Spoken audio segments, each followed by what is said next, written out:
Você já se perguntou até que ponto o desejo é saudável? Vamos falar sobre isso hoje, então vem comigo. Eu sou a Maria Cecília, sou psicóloga pós-graduada na área da sexualidade. Mete o dedo no sininho, se inscreva no canal e bora lubrificar a vida. Vem comigo, vem comigo. Bora lubrificar a vida!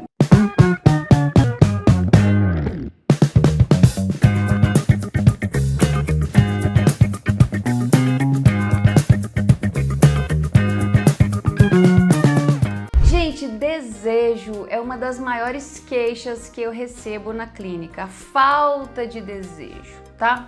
Eu vou fazer o quê? Inferno!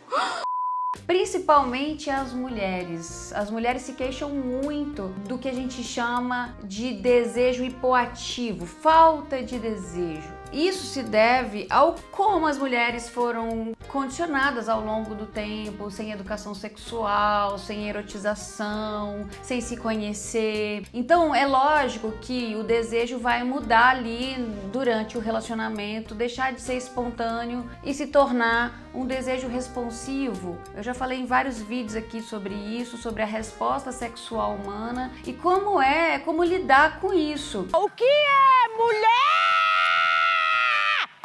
A baixa da libido pode ser várias coisas. A maioria das vezes esse sintoma é ligado a relacionamento. Mas pode ser questões hormonais, pode ser um estresse, ansiedade, depressão, um quadro comórbido, né? Então, às vezes o sintoma de não ter desejo diz de outras coisas, de outros processos de saúde mental. Relacionamento, o relacionamento tá ali, tá parado, tá naquela coisa morta, né? Ninguém faz nada, se acostumaram com rotinas, não tem esse despertar erótico e esse cuidado com o erotismo. Maternidade pode fazer isso também, tanto por questões hormonais quanto pela crença da cultura que a mulher acha que quando ela é mãe, ela baixa a entidade materna ali e ela vira uma santa, né? A santa mãe, aquela coisa bem casta, bem santificada, bem beatificada.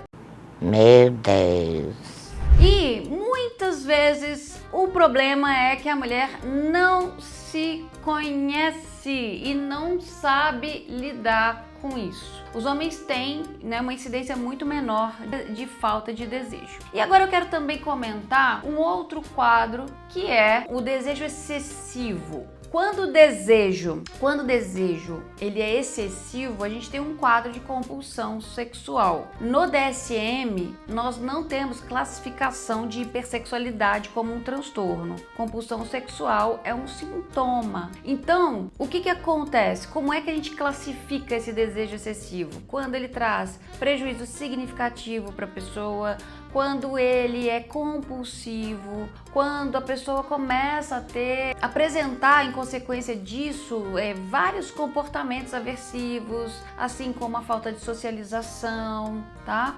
A compulsão sexual, ela é geralmente comórbida de outros transtornos, assim como o transtorno obsessivo compulsivo, tá? Que é bem característico ali. Por exemplo, episódios de mania e hipomania num transtorno bipolar, que a gente chama de erotomania. A pessoa fica eufórica, então ela fica hipersexualizada. Não sei se vocês se lembram da moça que transou com um mendigo há muitos anos atrás, alguns anos, não sei se são muitos, mas alguns anos atrás, a moça transou com um mendigo, ela tava num episódio de mania, ela tava tendo uma erotomania. Tá? Esses episódios psicóticos assim, eles podem trazer essa característica da sexualidade muito aflorada. Enfim, por exemplo, no transtorno borderline você pode ter uma compulsão sexual. Existe inclusive um comportamento compulsivo, e outro dia uma seguidora me perguntou, no TDAH. Por exemplo, pode haver uma compulsão sexual?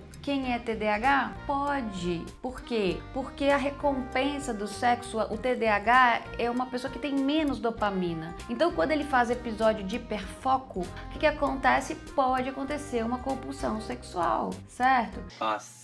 Foi. Gente, não sabia disso não. Foi. Então, a gente analisa essa compulsão com um prejuízo significativo. Vou dar um exemplo para você. A pessoa começa a se masturbar, passa horas se masturbando, horas. Geralmente a compulsão por pornografia, né, o vício em pornografia, como a dopamina é uma dopamina barata, uma recompensa rápida, a pessoa passa horas ali se masturbando, começa a ter prejuízo no trabalho, começa a não conseguir transar mais, porque é tão eufórica, tem uma ansiedade ali, não consegue se relacionar, fica dentro de casa, passa horas e horas e horas e horas ali se tocando. Então é um problema, percebem? Quando isso vai começar a afetar a vida da pessoa, trazer esses prejuízos. Então, vamos tentar entender essa régua, porque eu acho que é importantíssimo a gente entender o que é compulsão sexual e o que é uma atividade sexual intensa. Então é diferente de quando a gente tem uma atividade sexual intensa. Por exemplo, os homens, é muito mais comum os homens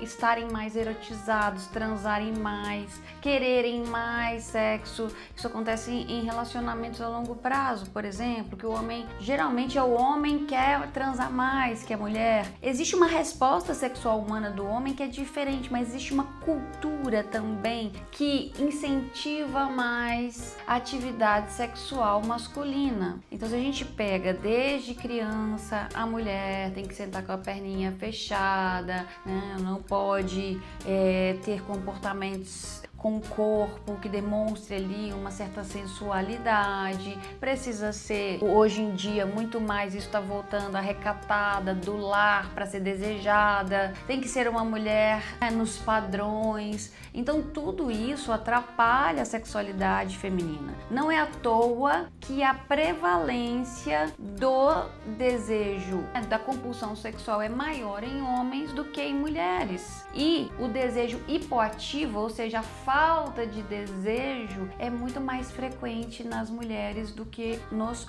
homens. Ficou claro, mais ou menos, quando é que isso se torna um problema? Tanto quando não tem mais desejo ou quando tem muito desejo? Exatamente quando traz prejuízo significativo.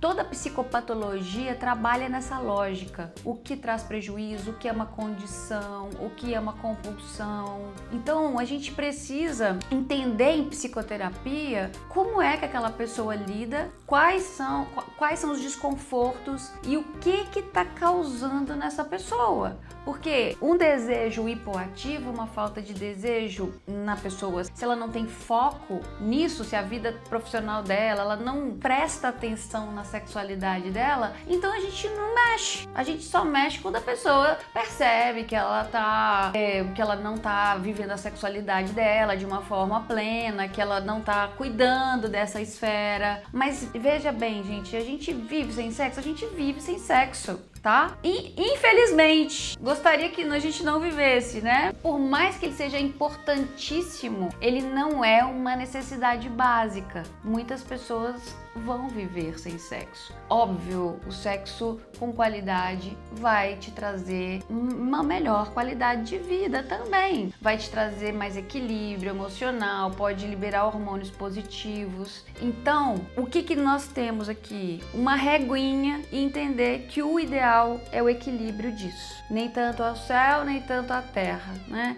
Que o seu desejo, ele seja satisfatório, ele seja um desejo que faz você buscar atividade sexual e ficar ali, satisfeita, plena, sem sentir que não tem desejo ou sentir que não está satisfeita ou satisfeito. Então, bora lubrificar a vida. Se você gostou desse conteúdo, compartilha aí e vem comigo. Mete o dedo no sininho, se inscreva no canal. Tô te esperando.